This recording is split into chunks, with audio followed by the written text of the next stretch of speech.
Hola, sóc el Carles. Hola, sóc el Carles i avui parlarem d'una història de foscor.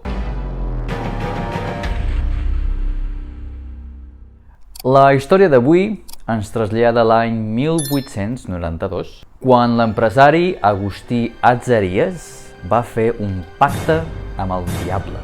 L'escenari és una casa situada al número 20 del carrer Josep Torra. Tot va començar quan l'Agustí, en plena reforma de la seva casa, es va quedar sense diners per acabar l'obra. Alguns creuen que el motiu va ser una maledicció gitana, però, de qualsevol manera, l'empresari estava tan animat que vendria la pròpia ànima, el diable, si aconseguís els diners per acabar l'obra per reformar la casa. Coincidència o no, poc temps després, a l'Agustí li va tocar la loteria.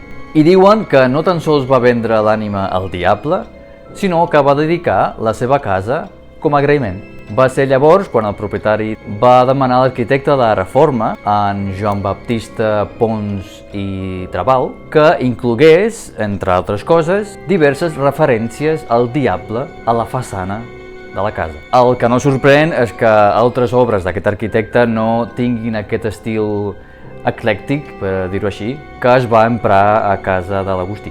Després de conèixer aquesta història i veure com l'Agustí havia decorat la seva casa, els seus propis veïns van batejar la casa com la Casa del Dimoni. Durant molts anys, la casa es va destinar a habitatge social i els residents de llavors van denunciar que els pressionava perquè l'abandonessin. Una vegada buit, la casa va canviar d'empresa propietària diverses vegades, però va quedar abandonada i en molt mal estat. Al juliol del 2015, l'edifici estava ocupat i així va romandre fins al 2016, quan els treballadors d'una polèmica empresa de desnonaments extrajudicials van forçar l'entrada a l'edifici i llavors va ser presentat i declarat oficialment en ruïna. Entre els implicats en el cas van identificar un jove que portava diversos tatuatges amb simbologies nazis pel cos i un paramilitar serbi que havia participat en diversos combats als països de l'est. A l'abril del 2018 es van finalitzar les obres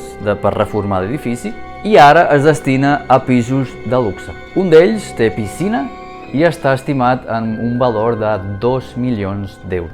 L'interior probablement no conserva l'estat original, perquè estava en ruïnes, però la façana ha estat totalment restaurada i mostra figures del diable i un mural amb escenes dedicades a Satanàs. El veïnat ha apreciat tant aquesta història de la casa que va incloure la figura del diable Atzeries, d'Agustí Atzeries, en els festivals folclòrics de la zona.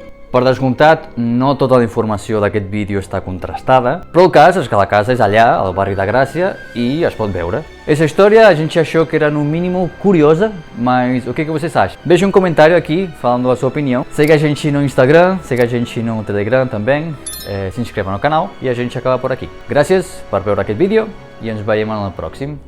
Fins aviat!